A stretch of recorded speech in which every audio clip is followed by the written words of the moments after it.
Welcome back to Panel Talk. Today we have a guest, Jeff Bezos, founder of Amazon, who's agreed to talk to us about his new philanthropy. Jeff, thanks for coming on the show. Phil, thanks for having me on the show. Jeff, I wanted to talk to you today about your new philanthropy, and it's called Supporting the Builders. Can you explain what is this doctrine of supporting the builders? So Phil, the idea about supporting the builders is this. There are people in our society who build things, and the things that they build are not always visible. So we have warehouses with products that get mailed out around the world, so that's visible, but the builders who are the important builders in our society, they build things that are invisible. For example, builders are people who work in hospitals, doctors and nurses, and they build health. And health is sometimes invisible, but it's vital. We can't live without health.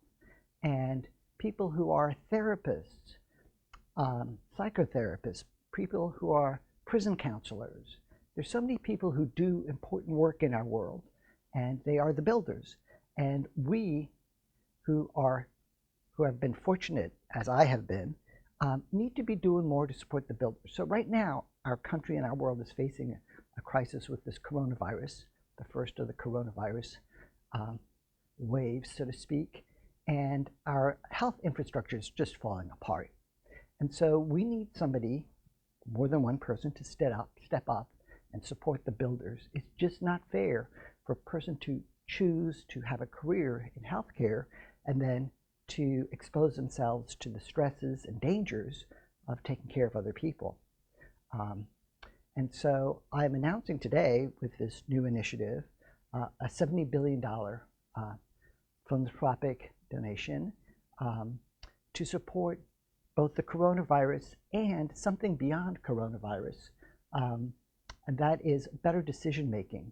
So we reached this situation in our society today because we were not able to successfully anticipate the needs of this health crisis that emerged very quickly.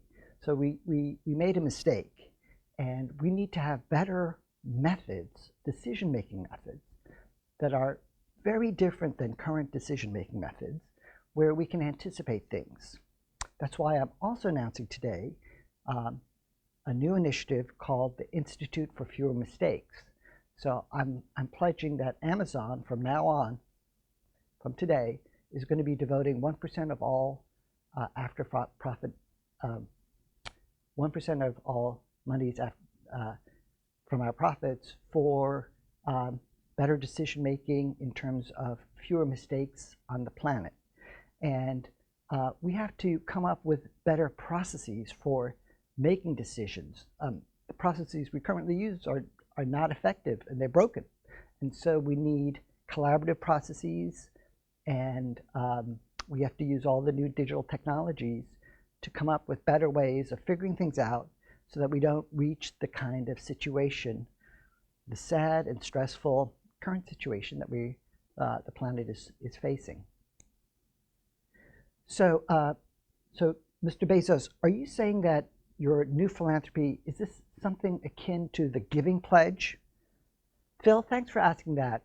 It's actually not really part of what I would call the Giving Pledge. I would call it the Given Pledge, that those who are given a lot, we should expect a lot from.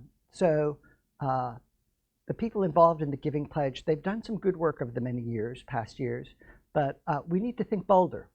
And I'm hoping that my own initiative here, supporting the builders, will get others who have been given a lot.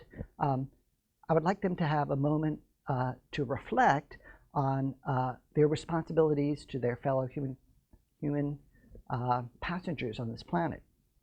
And so we need to be acting fast. And so there are many very wealthy individuals in the United States and other countries who need to step up to the plate very quickly and do their part so that we are moving forward as a single planet, a functioning planet. So I wouldn't be calling it the Giving Pledge. I call this one the Given Pledge. So Jeff, are there any thinkers here in the United States or elsewhere that you admire their ability to think about big picture items? Some of the people I really admire, Laurene Powell Jobs, they very thoughtful individual, and you might have seen there was a very interesting profile in the New York Times just in the past week or two, and her ability to think about big picture items is commendable. I admire Tim O'Reilly, the founder of O'Reilly Media. He has his college degrees in the classics, and so his ability to think philosophically is at a very high level. And his wife has done incredible work as well. And so these are some of the people that I look to help me understand my responsibilities. And I hope others will look to these individuals and others to figure out how do we move forward, how do we build it. Right now, our country, the United States and the world, we're kind of in this transitioning phase where we're building a whole new infrastructure for the future. It's kind of like the Constitutional Convention. There's a lot of turmoil. And if we think about things carefully and we approach conversations in the right way, we can get to where we need to be. And if we don't do it, if we don't have the right conversations and think carefully, we'll be in a place that's very destructive and detrimental to many people. So this is kind of a turning point, and I'm hoping that my own philanthropy is going to be able to at least kickstart conversations on this kind of thing. Jeff, is there any other individual that you wanted to maybe that inspired you in your current thinking? How did you come to this current decision today? That's a very interesting question, Phil, because when I was younger, I heard a comment by a sports figure. He had just won the world record in the triple jump, an American named Willie Banks. I think it was 1985. And during the interview after this world record, which was quite an accomplishment, Willie Banks said something very deeply philosophical. He said that this accomplishment was not a major accomplishment because the world was identical after the accomplishment, the moment after the accomplishment, as it was the moment before. So it was a great human achievement for one individual and maybe for the planet, but the planet hadn't changed. And so Willie Banks, who has a law degree from UCLA, excellent college, UCLA, he had this random kind of comment, and I listened carefully to it way back then, and in the current day, it struck me that our purpose in life is to create benefits for others. And I've been able to do that with my work at Amazon. But you don't take your wealth with you when you go. And we need to be able to think bolder. Human beings need to be able to think bolder about our purpose in life and our purpose on the planet. And too often we equate wealth with wisdom.